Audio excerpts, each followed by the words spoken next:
Bienvenidos nuevamente a otro encuentro de este club de lectura y fíjense ustedes quién ha vuelto a la cámara, quién ha vuelto al micrófono.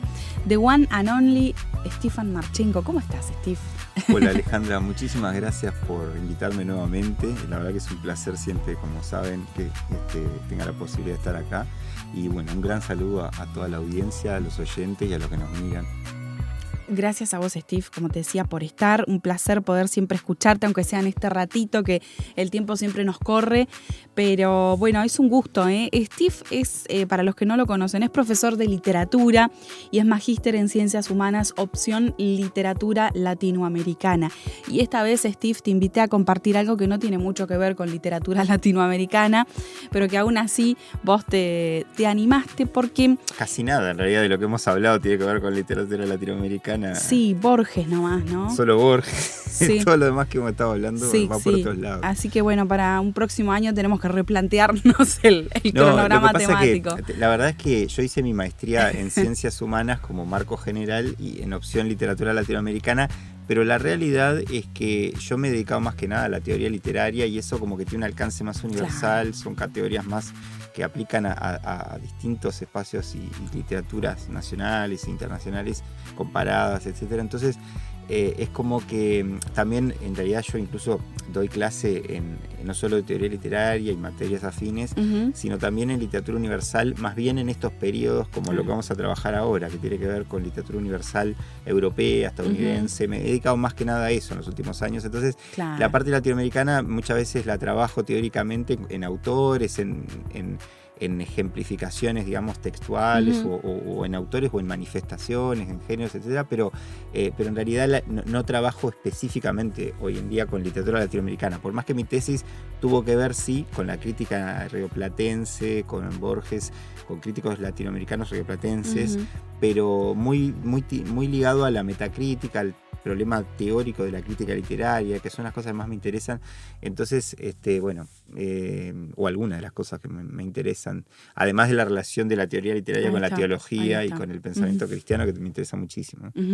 Entonces, en este caso, año 2025, se están recordando, digamos, celebrando los 250 años del nacimiento de Jane Austen.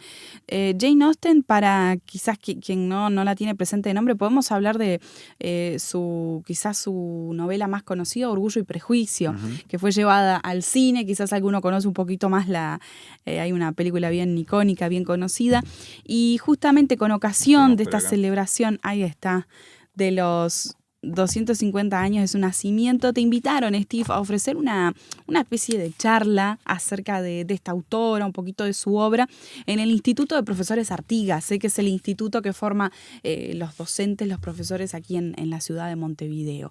Y la pregunta es, Steve, ¿por qué? ¿Qué relevancia ha tenido Jane Austen como para llegar al punto de que te hayan invitado a brindar una charla a los profesores sobre su obra? Sí, en realidad quería aclararte una cosa. En realidad no fueron los profesores que me invitaron, fueron los estudiantes.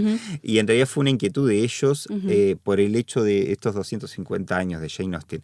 Y yo tengo que decir, si me permitís medio minuto, justamente que el hecho de que mis alumnos me hayan invitado, porque como yo justamente los tenía en los cursos de literatura universal de estos periodos, siglo XVIII, siglo XIX, siglo XX, claro, es una literatura muy amplia que abarca muchos países, muchas periodizaciones. Entonces, ¿qué pasa? Nunca podemos abarcar todo y uno va construyendo a lo largo de... Yo tengo 42 años, pero la verdad que siento que me faltan tantos años para seguir nutriéndome de toda una historia literaria que es fundamental, que es como que uno está aprendiendo todos los días, ¿no? No es que uno aprendió y ya enseña lo que aprendió. Listo, ¿no? O sea, seguir, y me faltan un montón de lecturas.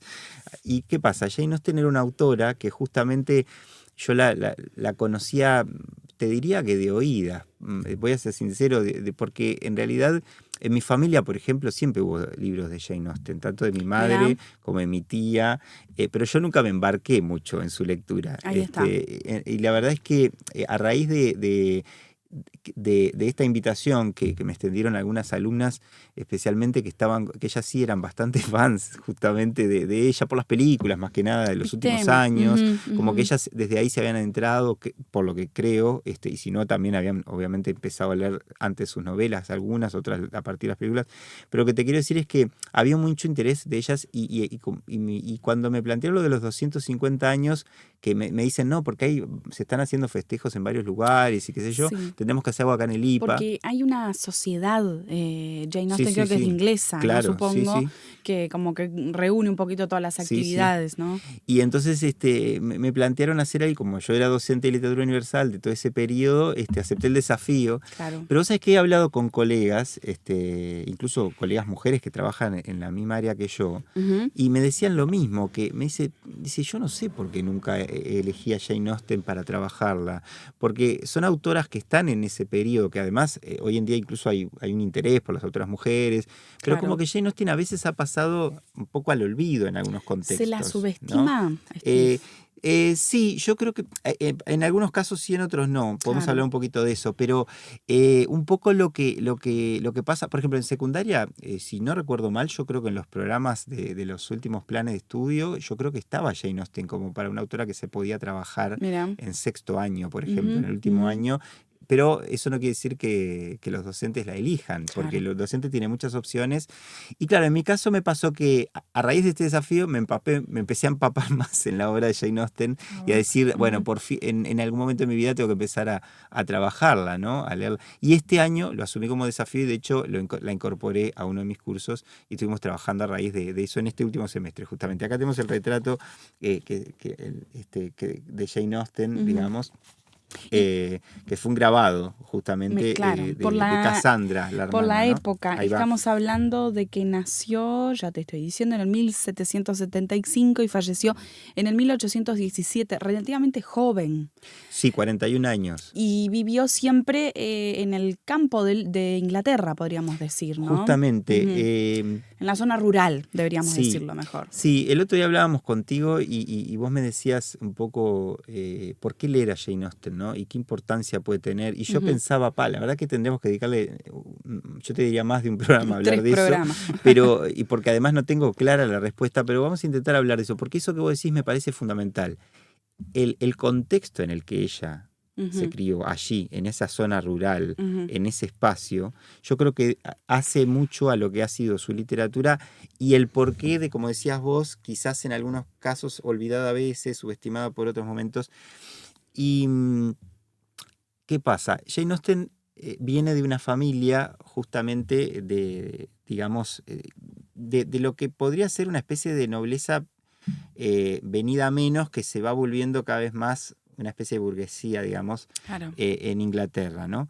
¿Y qué pasa? Es decir, recuerden que la Inglaterra de esa época, estamos hablando fines del siglo XVIII, principios del XIX, es una Inglaterra que obviamente ya hace 200 años por lo menos que tiene una iglesia oficial anglicana, ¿no? Es decir, lo que se llamaba y lo que se llama, de hecho, la Iglesia de Inglaterra es la iglesia oficial inglesa, que es anglicana desde el siglo XVI. Y la familia de ella muy vinculada con la iglesia. Claro, la gran mayoría de los autores ingleses de estos siglos tienen algún tipo de vínculo familiar con el anglicanismo. Mirá o vos. sea, la gran mayoría, sea que profesen la fe abiertamente o sea que no la profesen, pero están ligados en algún punto. Sean anglicanos en muchos casos, que son un montón. El otro día hablábamos de varios, como John Donne o como otros. Bueno, Milton en realidad era puritano, pero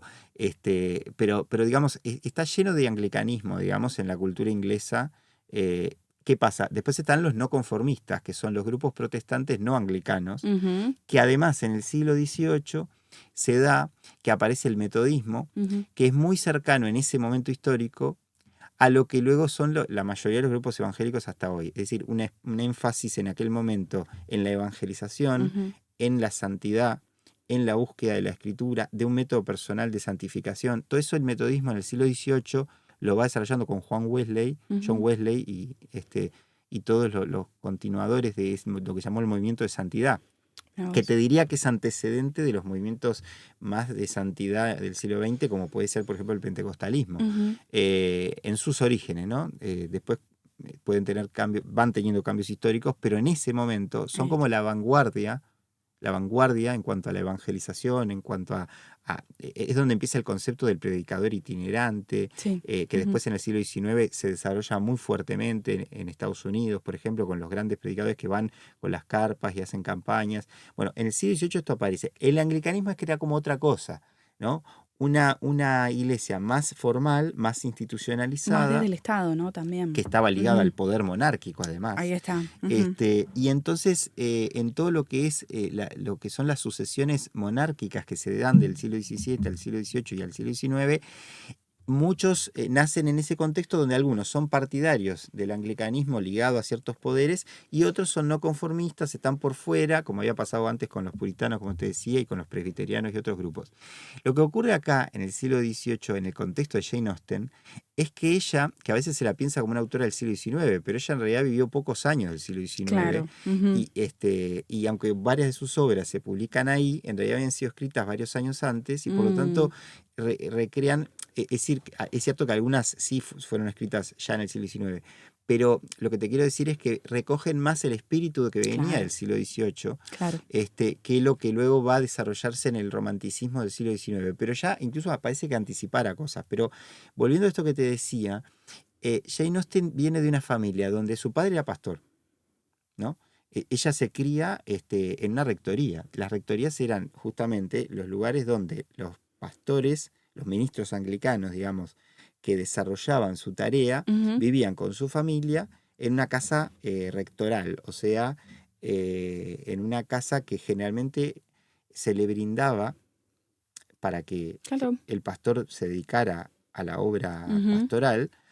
Vivían generalmente en zonas rurales, como en estos casos, bueno, en algunos casos, en otros podían vivir en otros lugares, pero en estos casos era muy común. Ella nace en un pequeño pueblo, ¿no? Y entonces tenía 8 hermanos, o sea, eran 8 hermanos, digamos. ¿Y qué ocurre?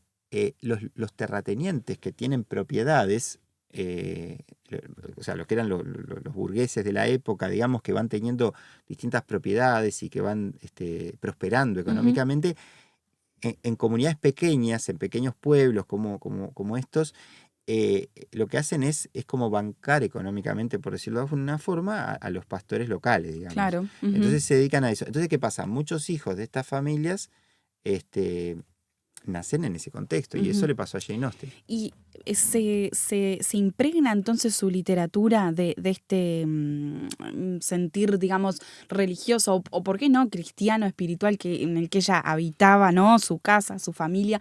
¿Lo podemos ver en su literatura o no? Bueno, eso es una pregunta muy interesante y creo que está también relacionada con lo anterior que yo te decía de por qué leerla, y más los que somos cristianos nos hacemos esta pregunta porque es interesante, ¿no? Digamos, en la época, muchas de las mujeres, lo hablamos con Harriet Beecher Stowe, que ya va a ser una autora del siglo XIX en Estados Unidos, muchas de estas mujeres, la literatura es su forma de construir un camino propio en un mundo donde quizás culturalmente hay una especie de lugar donde los hombres tienen determinados lugares protagónicos. Las mujeres, cuando escriben, desarrollan su creatividad, pero a la vez les da como un lugar de pertenencia en el mundo, como un sentido. Y en el caso de Jane Austen ocurre esto. Es decir, ella escribe y en su literatura aparecen sus preocupaciones y las preocupaciones del entorno y las preocupaciones de lo que parecen ser ciertos intereses de la época. Hay una frase muy famosa, por ejemplo, que si me permitís podemos leerla, que está al inicio de la novela de Orgullo y Prejuicio, pero que ha sido prácticamente la frase más conocida de esta novela, famosísima. Mira cómo empieza. Dice: es una verdad reconocida universalmente que a todo hombre soltero que posee una gran fortuna le hace falta una esposa.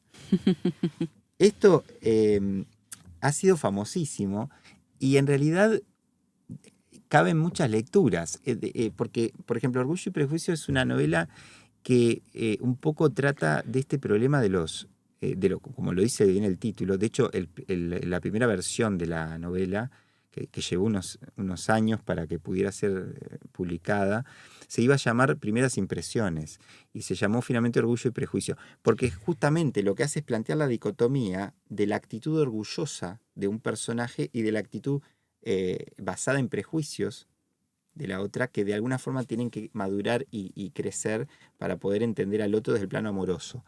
Por eso, a veces, y volviendo a tu pregunta inicial, a Jane Austen se la ve un poco subestimada o trivializada, porque hay una idea medio en el imaginario de que Jane Austen escribe novelas de romance, Esa digamos, es la palabra, amorosas, trivial. como si fuera una especie de literatura banal, donde habla de historias de amor, como puede ser cualquier telenovela de hoy en día, ¿no? Y sin Y embargo, eso no es así, ahí digamos, está. pienso yo que no es así, Ujú.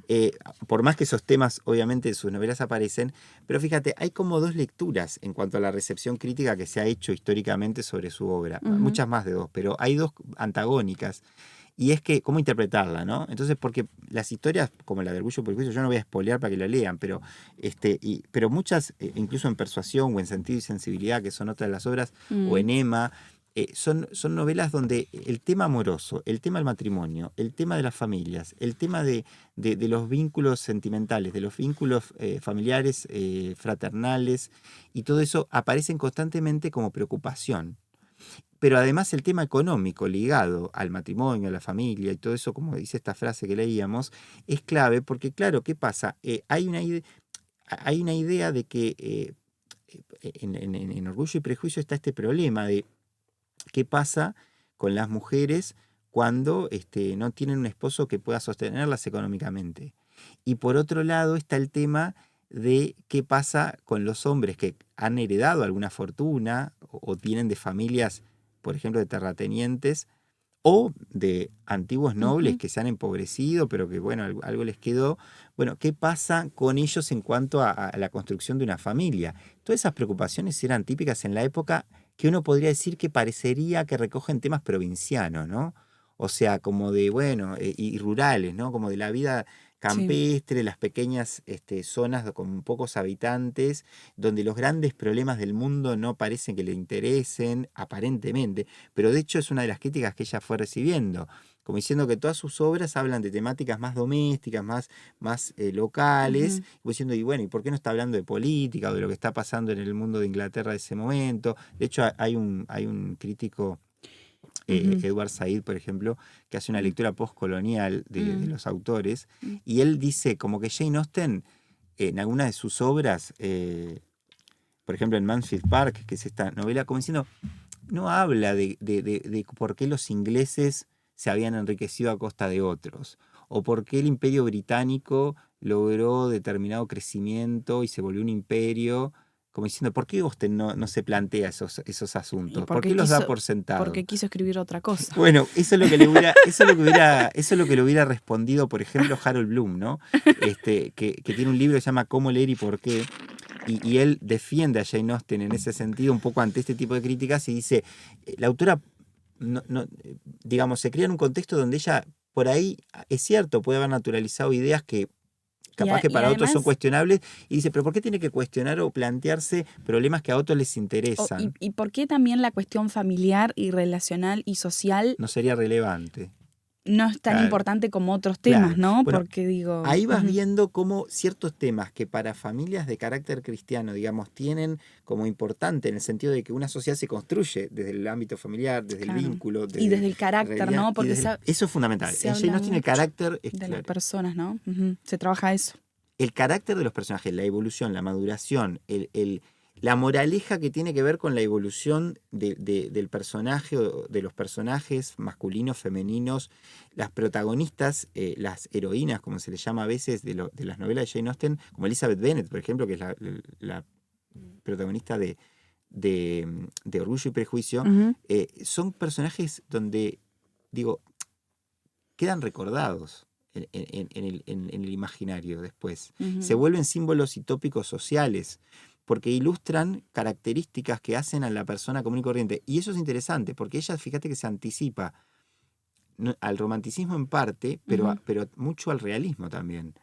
en cierta forma. Claro. En un siglo XVIII que tenía otras características y que si bien viene el romanticismo a principios del siglo XIX, ella escribe antes de eso, fundamentalmente, pero recoge cosas que después se van a desarrollar, porque uno podría decir, son novelas románticas. Y lo son, en parte, pero también son realistas. O sea, hay un poco de Ujú. todo ahí. Sí, sí. Y por eso yo te diría, una de las razones por las que es interesante leer a Jane Austen es por eso. Porque su obra es mucho más rica de lo que a primera vista parece. Y hay que escarbar, y ahí es donde uno se hace pregunta, ¿por qué está escribiendo sobre esto? Porque esta frase que leíamos al principio, uno puede decir que es una ironía, o es que en realidad está naturalizando criterios que la sociedad ha implementado. Y hay un poco de todo. Y esas lecturas no se han acabado, en el sentido de que hay gente que dice, sí, está afirmando los criterios de la época, y otros dicen, no, los está cuestionando. Entonces, ¿con qué nos Sí, quedamos? sí, Y con sí. las dos cosas nos podemos quedar, o tenemos que seguir escarbando para entender cuál era su pensamiento finalmente, porque hay cosas que no sabemos bien. Y entonces cada lector va interpretando, como pasa siempre en la literatura. Tengo varias cosas en mente, perdóname, Steve. Sí, Hace algunos programas hicimos justamente un episodio acá sobre Hemingway y sobre ese libro testimonial de Hemingway, París era una fiesta. sí, Y me hiciste acordar que escribe Hemingway y está hablando de que él quiere sentarse a escribir una novela y quiere dejar de escribir cuentos. Y dice, bueno, pero para escribir una novela, alguien le da un consejo, no me acuerdo quién, le dice, tenés que escribir de lo que conoces, de lo que te es cercano. Entonces pensaba eso, ¿no?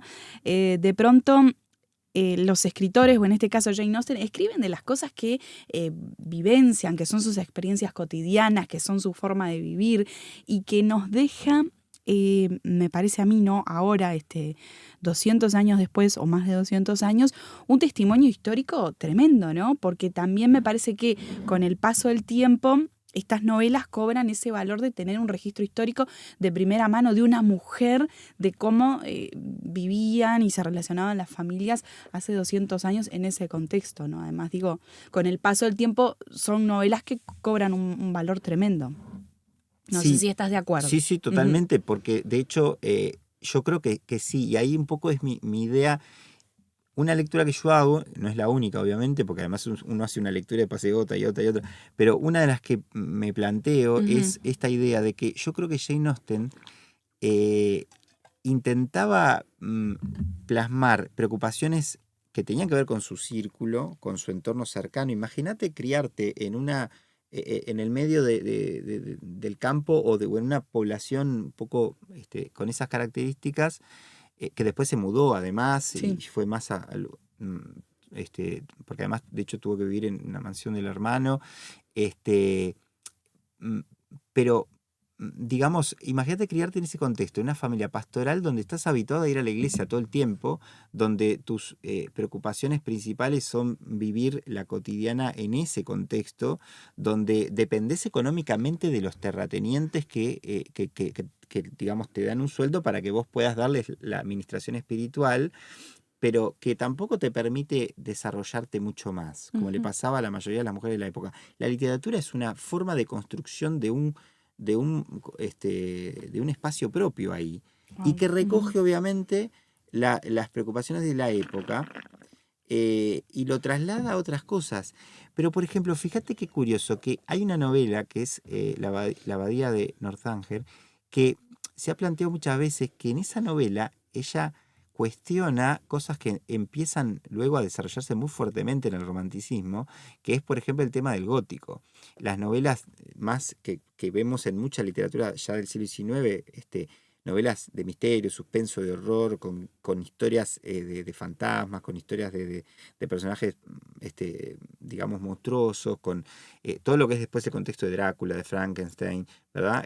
Los cuentos de Edgar Allan Poe, etcétera, etcétera, que es una Ujú. especie de romanticismo gótico, Ujú. eh, que se fusionan mutuamente, y ella hace una especie de parodia o de ironía de todo eso en esa novela, un poco como burlándose de ese tipo de literatura, y que muchas de estas lecturas han surgido de un texto que se llama, una serie de textos que se llaman Juvenilia, que recogen los textos de los diarios íntimos de ella, de cartas, de cosas que fue escribiendo. Muchas eran obras de teatro que escribía para la iglesia o para jugar con sus hermanas y hermanos, con la familia. O sea, pequeños dramas, pequeñas cosas que iba escribiendo, textos sueltos, y todo eso está en Juvenilia. Y el Y papel, Steve, la sí, importancia del papel claro, ahí estoy pensando, ¿qué va a quedar de lo que escribamos nosotros si lo escribimos todo en Drive, ¿no? ¿Quién va a poder Por acceder después supuesto. a nuestros documentos Drive Bueno, para recoger lo que hemos escrito? Hablando, ¿no? Hipotéticamente, ¿no? Porque digo, cómo el papel en un tiempo fue clave, ha sido clave para que a nosotros hoy por hoy nos lleguen bueno, este tipo de documentos tan personales, tan por íntimos, ¿no? supuesto. Bueno, pensemos cómo en la Biblia se fue transmitiendo de maneras que si no fuera por los manuscritos que seguimos teniendo hasta el día de hoy, hay cosas que no sabríamos lo suficiente y que las sabemos por esa conservación. Ujú. Y bueno, en el tema arqueológico, las pequeñas cosas que Sí, parecen triviales y que terminan después demostrando cosas. Entonces, impresionante. esta virtualidad que decís vos hoy, que sería otro tema, pero fíjate que todo estando en la nube, uno sabe si un día alguien no aprieta un botón y se borra todo. Sí, sí. Porque en realidad no tenemos control. En cambio, el papel, el hecho, yo tengo algo que además puedo mantener. Eh, Fíjate, el hecho de heredar los libros, de tener familias generación tras generación, tener Sí, cosas es que van precioso. quedando, Sí. ¿no? En Mm. una época donde no queda nada, y fíjate que ni las bibliotecas a veces tienen suficiente material como a veces algunas familias. Por eso después hay familias que, bueno, estábamos hablando antes del programa que a veces cuando fallece alguien, que quedan las casas, quedan cosas. Imagínate lo que son las bibliotecas de personas que tenían grandes bibliotecas y después los hijos no saben ni qué hacer con eso y terminan dejándoselo a quién sabe a quién. O sea, Mm, mm. a quién se lo dejan realmente, ¿no? Sí, sí, sí. ¿Y dónde queda eso? Bueno, obviamente que no estamos aferrados a las cosas materiales, pero hay un tema como de que también lo material tiene un rol en el momento histórico, ¿no? Lo material y materializa, valga Claro. la redundancia, en el sentido de ese acervo, esa tradición familiar, eso que fue querido, te lo trae en un libro, ¿no? De hecho, hay cosas que sabemos de La Jane Austen foto por esa también, ¿no? documentación que incluso se publicó muchísimo tiempo después, y que se descubrieron cosas de su vida y se revalorizó su obra Claro. por datos que surgieron después que se habían conservado, pero la familia no las había hecho público, los descendientes, digamos, no lo habían Mm, hecho público. mm. Ella, como hablábamos, Sí, ¿no? sí. Murió de una enfermedad complicada a los 41 años, no llegó a formar familia. Y Mm, ahí está también la pregunta, si ella tuvo varios pretendientes, tuvo enamoramientos mm. aparentemente. También está la pregunta acerca de si sus novelas no tienen que ver con algo autobiográfico. Muchas veces se ha Claro. resaltado que sí, otras Ujú. veces tenían que ver con sus hermanas o con sus hermanos o cuestiones de ese tipo. Pero muy interesante el tema de la fe ahí, porque fíjate que uno podría decir, ¿era cristiana realmente Jane Austen? Y ahí está la gran pregunta, ¿no? Porque uno dice, bueno, en su literatura este tema no aparece muy reflejado, en realidad. Ujú. Y habría muchas preguntas para hacernos sobre eso, porque tenía el padre pastor, tenía dos hermanos que siguieron este mismo Sí. proceso, pero sin embargo, en textos que son extraliterarios, vemos documentación donde Jane Austen manifiesta un compromiso con la fe, además de su vida familiar. Por ejemplo, hay un libro de oración de la Iglesia Anglicana que recoge una oración escrita por ella que lo tienen hasta el día de hoy como parte Quedaron. Ujú, de su tipo de sus libros de ujú, oración, etcétera, ujú. ¿no?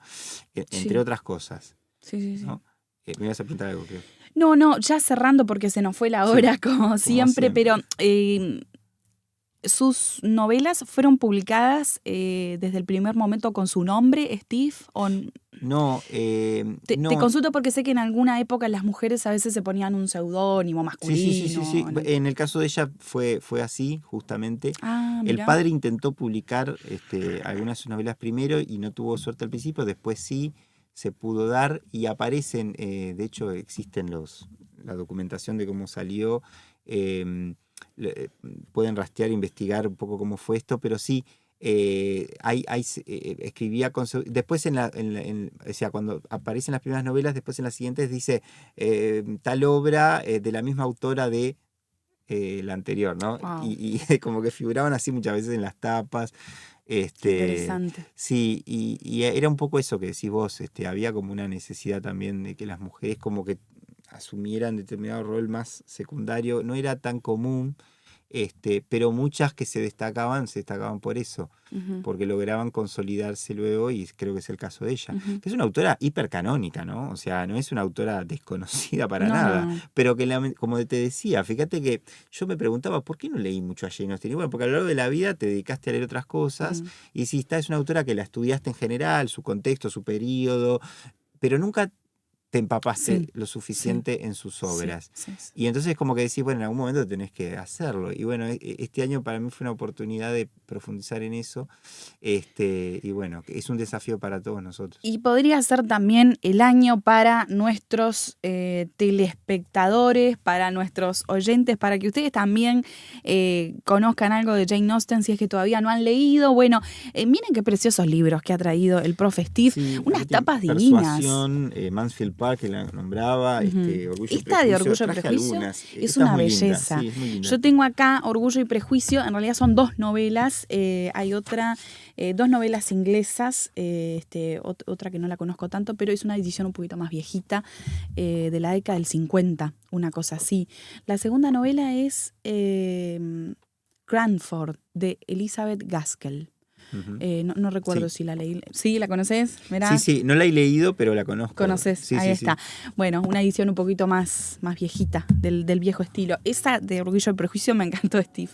Bueno, hemos tenido con nosotros al profesor de literatura Stefan Marchenko, magíster en Ciencias Humanas, opción Literatura Latinoamericana, pero ha estado compartiendo con nosotros un precioso programa acerca de Jane Austen. Y bueno, se llevan como siempre la propuesta, la invitación, el desafío a acercarse a leer a Jane Austen, y bueno, y nos pueden contar si ya la han leído, seguramente algún que otro texto de ella han leído ustedes. Nos dejan, por ejemplo, en YouTube su comentario y nos dicen qué les parece, si les ha llamado la atención, si les ha aburrido, si les interesa, cuántas de sus novelas han leído. Bueno, allí en YouTube estamos como Club de Lectura RTM. Se suscriben al canal, por supuesto, le dan like a este video que nos ayuda un montón, y además dejan su comentario. Va a ser un gusto saber que nos han estado mirando. También nos pueden seguir en Instagram como Club de Lectura RTM. Allí vamos actualizando las novedades de cada episodio. También nos pueden enviar su mensaje privado. Estamos en su aplicación de podcast, puede ser Spotify, por ejemplo. Allí buscan Club de Lectura RTM, o también en el canal de Radio Transmundial Uruguay. Allí van quedando disponibles los episodios. Y si a usted le gusta la radio tradicional, sintonizar la frecuencia radial, estamos todos los sábados a las 21 horas por el 610 AM Radio Transmundial Uruguay. Creo que han sido todos los anuncios. Te agradezco, Steve, como siempre, un gusto. Por favor, el gusto es mío, yo te agradezco muchísimo, y gracias a la audiencia por estar ahí pendiente, por hacer comentarios, por opinar. Hemos visto muchos comentarios agradeciendo, así que gracias por eso también, porque me anima a seguir conversando de estos temas que nos interesan. Y decir que ahora en diciembre se cumplen los 250 años, sería interesante que arrasen en las librerías pidiendo libros de Jane Austen. Ahí está. Creo que sería muy interesante para también revalorizarla y seguir hablando de ella, ¿no? Así que bueno, eso nada más. Ahí está la propuesta, entonces, la invitación a leer a Jane Austen. Gracias, Steve. Por Hasta la favor, próxima. eso es.